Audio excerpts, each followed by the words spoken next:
지금부터 대한민국 국가와의 문재인 이적 세력 교탄, 미국에 감사하자 땡큐 아메리카 제154차 태극기 혁명 국민대회를 시작하겠습니다.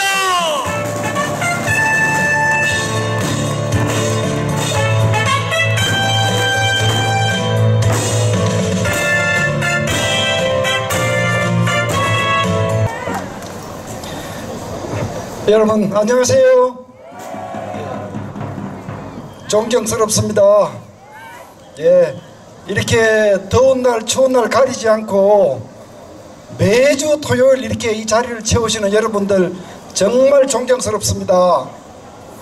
연세도 작지 않으실 텐데 힘드실 텐데 존경스럽습니다.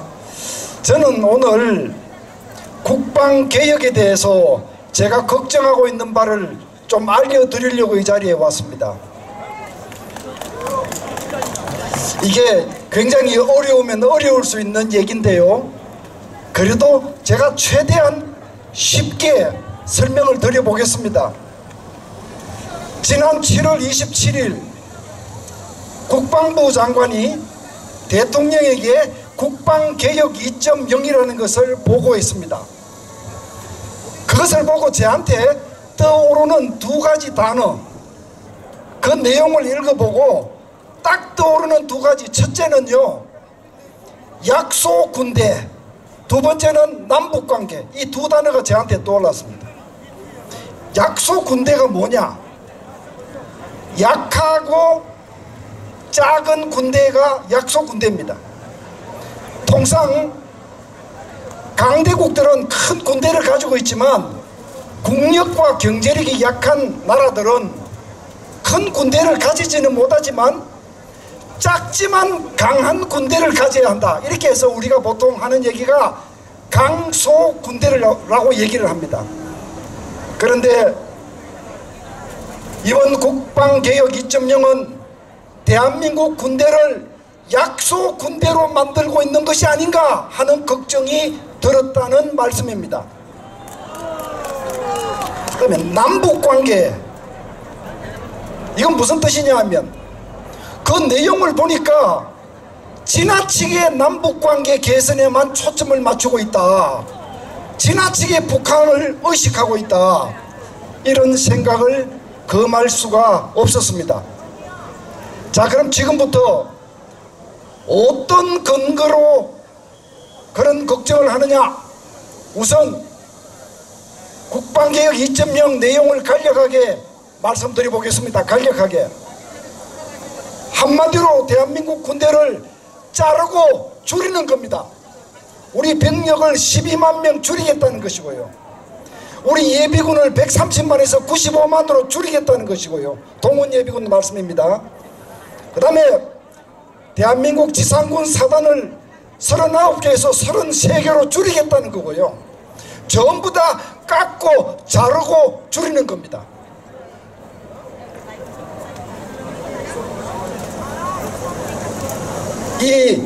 지금 이 시기가 우리의 국방 역량을 이렇게 일방적으로 감소시켜도 되는 때인가 라는 생각을 하고 되었습니다. 또 하나의 특징은요, 북한이 자극을 받을 수 있는, 북한이 찜찜하게 생각할 수 있는 것들을 거의가 다 삭제를 해버렸습니다. 삼축체제, 참수부대, 이런 것들이 언급이 되지를 않았습니다. 참수부대라는 것이 뭐냐 하면요, 참수부대, 말 그대로 적장의 목을 자른다는 뜻입니다. 그러니까 너 대한민국 침범하면 다른 사람 아니고 바로 너, 적장 너 목을 자를 것이야 라는 부대를 편성을 했는데, 이 부대를 편성하면요 큰 돈을 들이지 않고도 대북 억제력이 상당히 높아집니다. 왜냐하면 도발을 하면 내가 죽겠구나 라는 생각을 가지게 만드는 부대입니다. 이런 부대들 흔적도 없이 사라지는 상황입니다. 이게 국방개혁 2.0의 핵심적 내용인데, 제가 공부한 안보 정론 국방 원칙에는 맞지 않습니다. 안보 정론 국방 원칙이 뭐냐? 제가 아주 쉬운, 제가 책에서 쓰는 학술적인 용어 말고 쉬운 사자성어 세 가지로 한번 설명을 해보겠습니다. 여러분 큰 소리로 한번 따라해 보시죠. 유비무환. 소리가 적습니다. 다시 유비무환. 예, 이게 첫 번째 안보 정론입니다. 아주 쉽습니다. 두 번째는요, 거안사위입니다. 큰 소리 해보시겠습니다. 거안사위. 거안사위. 세 번째 사자성어는요, 백연천마. 백년천마입니다. 백년천마. 백년천마.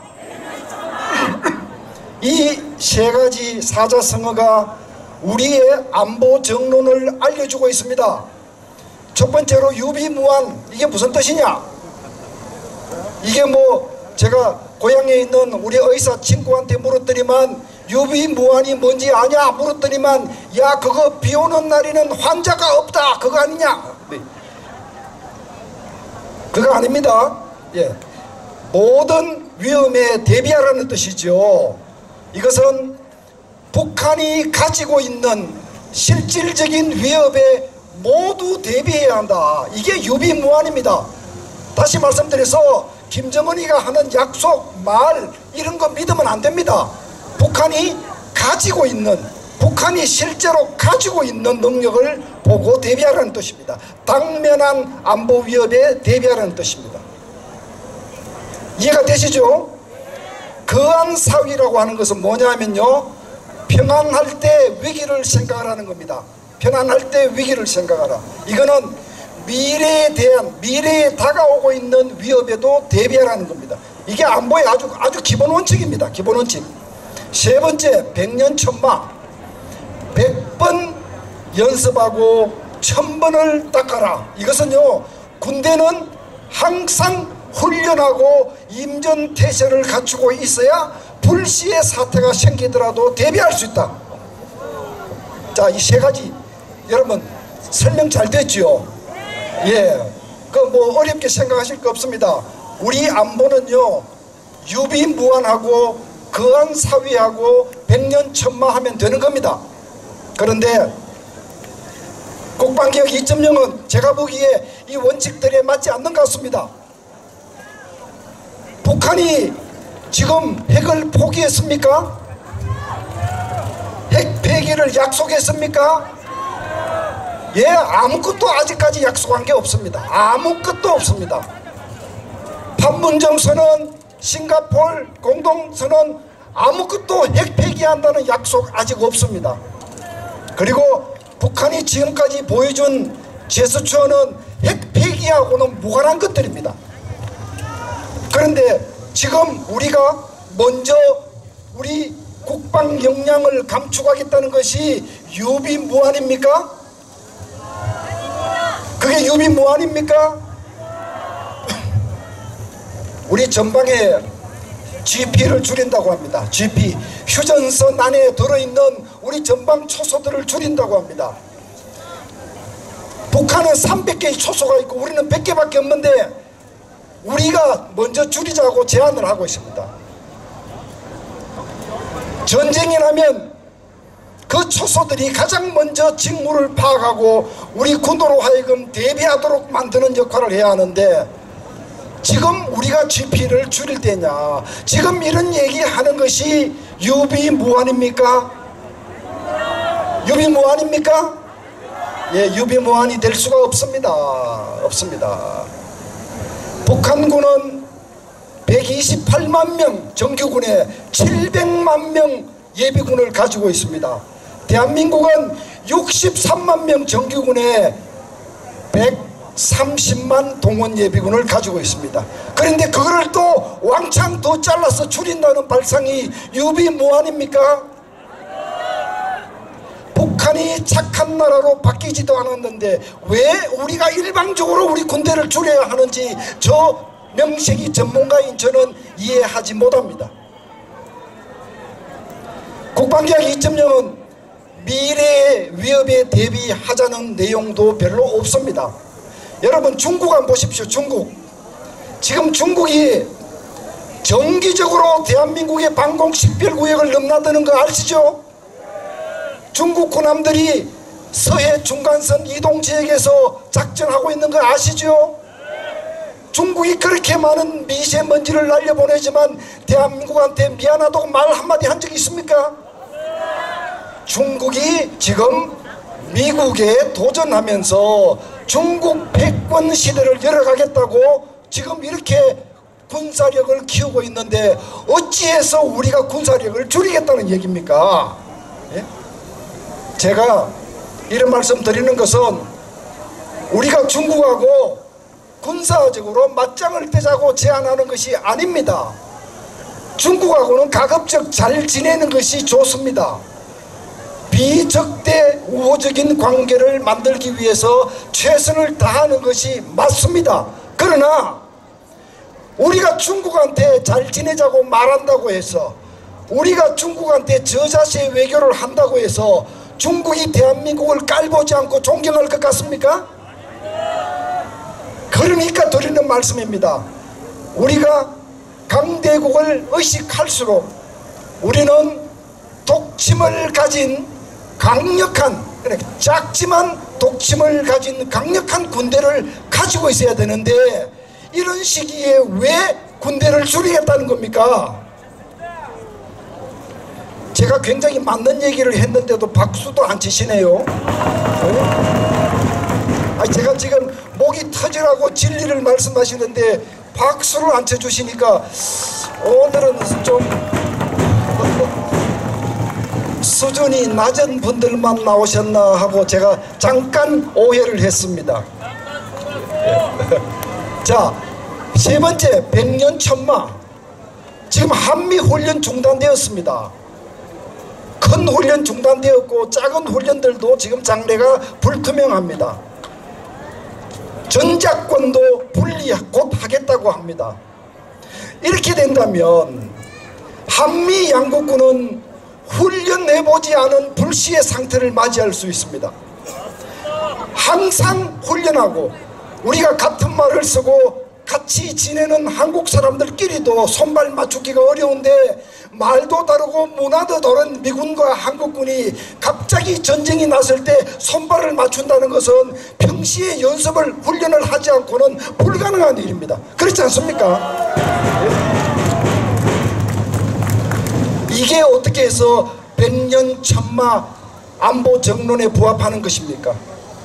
그래서 저는 촉구하고자 합니다. 이 정부에도 국방계획을 만든다고 참여한 전문가들이 많고 제가 아는 사람들도 많습니다. 군인들도 참여한 그분들한테 제가 묻습니다. 지금 여러분들이 작성한 국방개혁 2.0이 과연 대한민국에게 필요한 안보정론 국방원칙에 맞는 것인가, 아니면 북한을 자극하지 않으려고 일방적으로 우리 군대를 줄이려고 하는 것이냐, 답을 해보라, 이렇게 저는 촉구하고 싶은 겁니다. 이제 시간이 되어서 구호를 외치고 물러가겠습니다. 여러분 저를 따라서 크게 구호를 외쳐주시는데요, 제가 국방개혁 바로 하라 이렇게 외치면 여러분들은 뒤에 부분 바로 하라 바로 하라 바로 하라 이렇게 3번 외쳐주시면 되는 겁니다. 만약에 박자가 맞지 않으면 처음부터 다시 하게 되는 겁니다. 예, 한번 연습 한번 해보실까요? 자, 국방개혁 바로 하라. 기가 막히게 맞았습니다. 제가 몇 가지 더 구호하겠습니다. 자, 국방개혁 하는 것은 좋은데 안보 정론 준수하라. 국방개혁 하는 것은 좋은데 국방 원칙 준수하라. 북핵 폐기 없는 국방 감축 반대한다. 북한이 변하지도 않았는데 국방 역량 줄이는 거 중단하라. 예, 여러분 박자가 꼭 맞았으므로 물러가겠습니다. 감사합니다. 여러분 반갑습니다. 태극기 애국동지 애국시민 여러분 정말 반갑습니다. 여러분 제가 그 2주 전에 와서 뭡니까 문재인이 어리버리한 놈이 사악한 놈이라고 한 사람입니다. 근데 제가 그때 왜 결론으로 말씀드렸잖아요. 이 찬바람이 나기 전에 저놈이 꼬꾸라질 것이다. 근데 오늘 아침에 말입니다. 내가 깜짝 놀란 것이 이 문재인이가 왜 어디서 말할 때마다 A4 용지를 꺼내서 한다고. 저도 보니까 이렇게 연설을 하거나 그러다 보면 말이 두서가 없고 좀 명료하지 않고 그래서 이렇게 A4를 보게 되더라고요. 아니야. 보려고 저도 가져왔어요. 이제 부끄러울 게 없다 생각해서. 근데 이게 문재인이가 이제 선거 전서부터 우리 문재인이가 치매라는 얘기가 있었잖아요. 근데 어저께 그 인간이 난 텔레비는 안 보고 사진으로만 봤는데 초딩들 이렇게 의자를 타고 넘고 오줌 누러 가려고 그 짓을 했다는 걸 보고 이놈이 드디어 중증에 도달했구나. 중증에 그래서 이게 정말 찬바람이 가기 전에 이놈이 곧 쓰러질 겁니다. 쓰러지는데 사실은 우리가 그 이유를 잘 준비해야 됩니다. 아니 문재인이 쓰러지면 또 더 어리버리한 놈으로 저놈들이 내세울 거다 이거예요. 그러니까 여러분들 그 이유를 우리가 잘 대비해야 됩니다.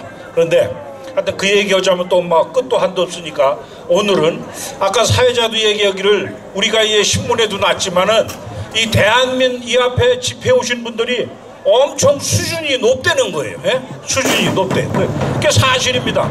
저 우리 고교연합들 쭉 나와 있지만 다 이 명문고등학교의 출신들입니다. 예? 사회에서 각계각층에서 정말 훌륭한 일들을 하시다가 이제 나이 먹어서 저놈들 하는 꼬라지를 보니까 누구 말 맞다나 구급 공무원 시험 봐도 떨어질 놈들이 지금 청와대에 앉아가지고 이 학생운동 했다고 하는 놈들이 지금 나라를 뒤 흔들고 있는 겁니다. 근데 그러니 여러분이 가만히 있을 수 있겠어요? 그래서 우리가 나온 건데 제가 이제 오늘 시간도 별로 없다고 그래서 5분 7분 하라고 그래서 저도 이렇게 좀 적어 왔어요. 이거 왔다 갔다 안 하려고. 제가 오늘 딱 2가지 개념만 좀 오늘 말씀드리겠습니다. 왜냐하면은 우리가 이 개념을 확실히 알아야 됩니다. 제가 얼마 전에 회의를 갔더니 아주 유명한 변호사분인데 그분이 그런 말을 하더라고. 보수 진보 얘기하니까 그거 갖고 보수 진보 갖고 자꾸 싸우지 말라 이거예요. 이미 정치학적으로 그게 확정된 개념이라고 그 사람이 그러더라고요. 내가 정말 깜짝 놀랐어요. 여러분 이 보수와 진보라는 개념은 이 좌파가 만든 거예요. 쉽게 얘기하면은. 예? 그게 무슨 말이냐면은 보수라는 말은 원래 좋은 말입니다. 근데 보수의 반대는 진보가 아니고 급진이에요. 급진. 그러니까 여러분들 좌파는 진보 좌파가 아니라 급진 좌파인 겁니다. 근데 이놈들이 말을 싹 돌려갖고 진보 좌파라고 하는 거예요. 여러분 생각해 보세요.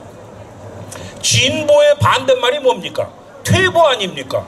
그러니까 자연스럽게 저놈들이 자기는 진보고 우리는 보수다 하면은 자연스레 저들은 앞으로 나아가고 진보고 우리는 퇴보한다, 수구다, 꼴통이다 이런 식으로 하는 겁니다. 그게 바로 공산당의 좌파들의 용어 전략이라는 거예요. 용어 전략. 여러분 잘 아시겠죠?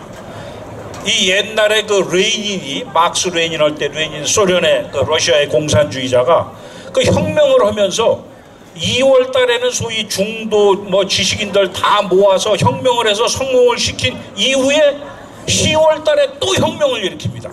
그게 이제 유명한 공산당의 2단계 혁명론인데 1단계에는 다 끌어 모아서 혁명을 하고 2단계에는 소수 자기들 직업 혁명가 극렬파들이 이걸 또 뒤집는 거예요. 그게 공산당 놈들 수법이 항상 그럽니다. 일단은 이렇게 두루두루 다 모았다. 그때 레닌이 한 말이 그게 소위 볼셰비키입니다. 볼셰비키. 여러분들 다 아시죠? 그게 볼셰비키라는 게 무슨 말이냐면은 다수당이다 이거야. 내가 다수당이고 자기들이 쳐부신 저놈들은 맨셰비키 소수당이라. 그놈들이 그런 식으로 용어 전략을 쓰는 겁니다. 그러니까 여러분, 앞으로는 우리가 보수가 참 좋은 말이지만 이놈들이 이렇게 써먹어가지고 오염이 됐으니 보수라는 말을 우리는 쓰지 말고, 여기 좋은 말이 많잖아요. 우리 애국 우파, 개혁 우파, 중심 세력, 이런 식으로 우리를 스스로 정의를 해야 됩니다. 그렇죠? 우리는 중심 세력이고 애국 세력이고 개혁 세력입니다. 저놈들은 그럼 반대로 뭐냐? 급진 세력이고 변두리 세력이고 급진 좌파, 수구 좌파 꼴통, 저놈들이 교조주의적이고 변두리 세력, 뭐든지 자꾸 딴지만 거는 놈들, 그런 놈들이 바로 좌파다. 이런 식으로 우리가 앞으로 정의를 해서 당당하게 젊은이들이건 좌파들에게 그렇게 여러분들이 얘기를 해야 됩니다. 너무 어렵습니까 말이?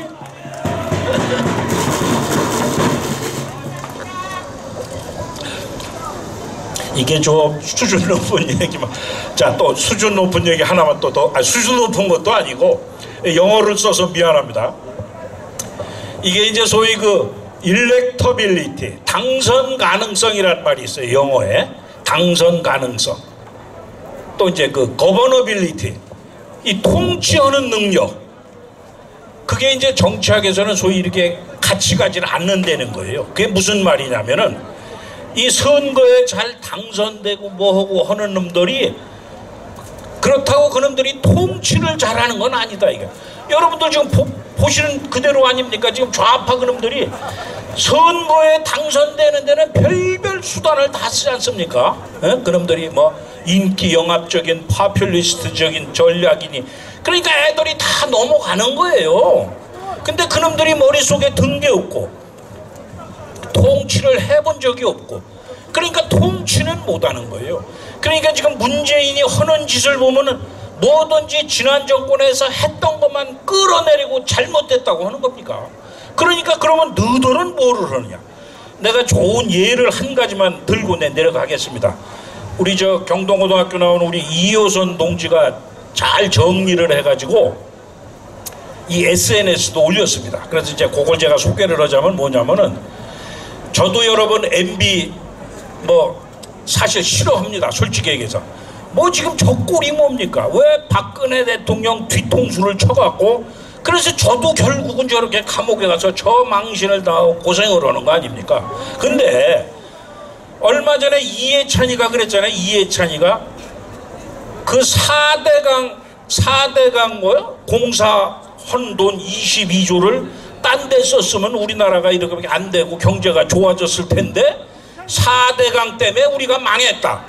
야, 이게 공산당 이 좌파들의 전형적인 뒤집어 씌우기 전략이에요. 근데 여러분 실제 보십시오. 나는 4대강에 뭐 자전거도 타고 다니면 자전거길 잘 해놓고 뭐 그런 게 문제가 아니라 우리나라가 매해 수해가 났지 않습니까?